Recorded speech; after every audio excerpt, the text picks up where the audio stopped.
Welcome back to my channel. This is Coin Nomad. 안녕하세요. 코인 노마드입니다. 코인게코의 마켓캡 2.2조 달러, 비트코인 43,106달러, 이더리움 3,320달러로 모두 약간씩 상승해서 다 초록색으로 보입니다. 자, 올해는 ETF 승인과 함께 코인 시장도 주식 시장의 하나의 일부로 되는 한 해가 될 것 같습니다.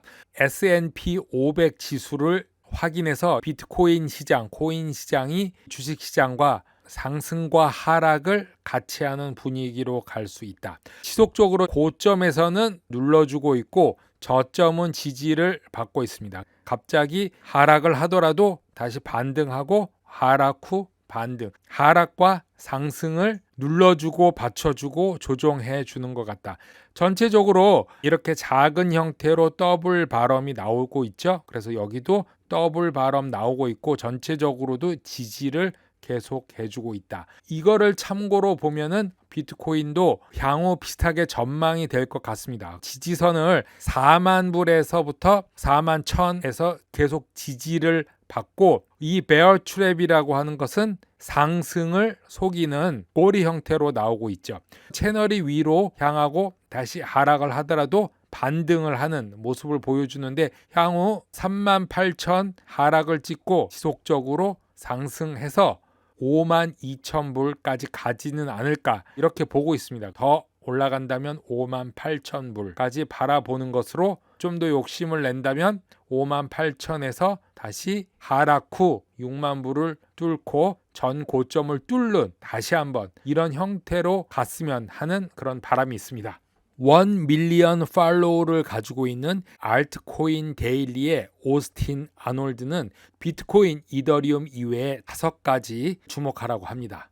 두 쌍둥이 형제가 1 밀리언 넘는 채널을 운영하고 있는데요. 비트코인은 계속적으로 거래소를 떠나고 있다. 그리고 채굴자들은 채굴 후 팔지 않고 보유 중이라고 합니다. 이더리움은 또한 자체 공급 쇼크가 진행 중이고, 이더리움 2.0 계약 금액이 300억이 넘고 보유자가 계약 후 완전히 전환될 때까지 해지할 수 없는 금액이라고 합니다. 이런 형태로 코인 시장은 상승할 거라고 말하면서 레이어 2 프로토콜 폴리곤에 배치된 분산형 금융 프로토콜 유니스왑을 주시하라고 말합니다.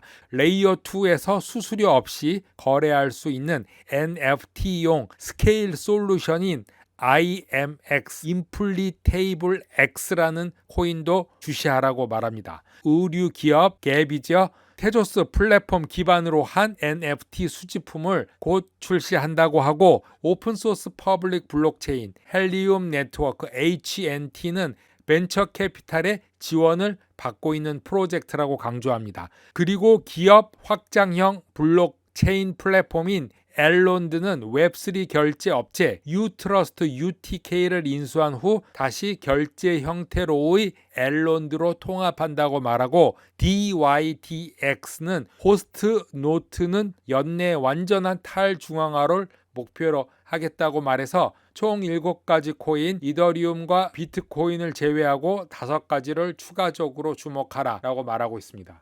오늘 리플에게 의미 있는 소식이 하나 들어왔습니다. 연방법원 판사는 미국 증권거래위원회 SEC가 윌리엄 힌먼의 이메일을 제출하라는 법원 판결이 나왔는데, 이 이메일은 이더리움이 증권인지 아닌지를 알 수 있는 것에 대한 진술서 초안이 담긴 것으로 알려져 있습니다. 힌맨은 2018년 6월 이더리움이 증권이 아니라고 회의 참석자들에게 연설을 했는데요. 그런데 SEC가 힌맨 회장의 연설이 담긴 이메일과 SEC 직원과 제3자 간의 만남의 일부 메모만 제출할 것으로 우려가 되고 있습니다. 이런 상황에서 XRP 지지자들은 이러한 한계 상황에도 불구하고 리플에게는 또 다른 주요한 승리라고 보고 있습니다. 또한 어제는 전문가 발견 시한이 1월 19일 날 끝날 예정이었으나 사라 넷번 치안 판사가 2월 28일로 미루는 동의안에 승인을 했습니다. 이로써 총 4번이나 지연이 된 것으로 작년 10월 12일에서부터 11월 15일로 연기를 되었고 또 1월 14일로 연기를 되었다 1월 19일로 연장이 되고 이번에 또 여행 제한과 개인적인 문제 등 코비드로 인해서 결국 2월 28일로 연기가 되었습니다. 아직 8명의 전문 증인이 증언을 하지 않고 아니면 못하고 있는 상황에서 리플의 스튜어트 올더로티 변호사는 최근 SEC가 암호화폐 업계를 혼란을 초래했음을 거듭 강조하고 소송 절차를 신속히 진행할 것을 촉구했는데요. 비트코인과 이더리움이 서로 다른 기준에 부합하는지 알기 위해 힘쓰고 있다고 말하면서 오늘은 브래드 갈링하우스가 리플 소송은 암호화폐 산업 전반에 대한 공격이라고 다시 한번 말했습니다. 코인베이스가 시장을 넓혀가고 있습니다. 파생 상품으로 상품 범위를 넓힐 수 있는 선물 거래소 페어엑스를 인수했다고 오늘 밝혔습니다. 2021년 작년 11월에는 언바운스 시큐리티를 인수했고 지갑 플랫폼인 브레드를 인수했습니다. 거래소 사용자들이 코인베이스 지갑에 암호화폐 자산을 보관할 수 있게끔 하는 조치였는데 이번에 페어엑스는 블룸버그 US 라지캡 인덱스 퓨처를 제공하고 있는 미국의 최대 500대 공기업을 투자 허용하는 상품으로서 이것은 큰 의미가 있다 이렇게 볼 수 있는데요. 페어엑스 인수가 3월 말쯤에 끝날 것으로 예상되고 마무리되기 전에 페어엑스는 정상적으로 운영할 것이라고 밝히고 있습니다. 이번 인수를 통해서 페어엑스의 기존 파트너 생태계를 통해서 파생 상품을 시장에 출시할 계획이고 시간이 지나면은 이 페어엑스의 인프라를 활용해서 미국 시민들에게 암호화폐 파생 상품을 제공할 계획이라고 합니다. 자, 점점 커지고 있는 것을 코인베이스를 보면 알 수 있습니다.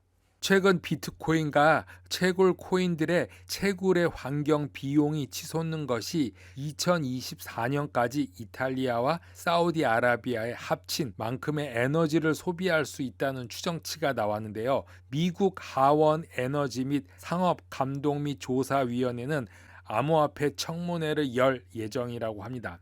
에너지 소비의 문제는 작년 7월 중국이 채굴을 단속하는 등 지난 1년 동안 비트코인 가격 상승을 눌러왔는데요. 작년 9월 유럽 증권시장청은 채굴이 환경에 미치는 영향에 대해서 규제가 필요하다는 필요성을 거론했습니다. 하지만 뉴욕 디지털 투자그룹 NYDIG는 향후 수십 년간 비트코인 채굴의 탄화 제거에 대한 전망이 유망하다는 최근 연구 보고서를 발표했고 2030년까지 비트코인이 10조 달러에 도달하는 시나리오에서 비트코인의 배출량은 전 세계 총량의 0.9%, 에너지 지출은 전 세계 총액의 0.4%에 불과하다고 설명하면서 재생에너지 조달, 수력 발전 및 화형가스 등이 낭비되는 에너지를 사용함으로써 탄소 배출을 최소로 하는데 점점 더 집중하고 있어 비트코인의 탄소 배출 강도는 감소할 것으로 보고 있다고 발표했습니다. 코인노마드 오늘은 여기까지 하겠습니다. 감사합니다.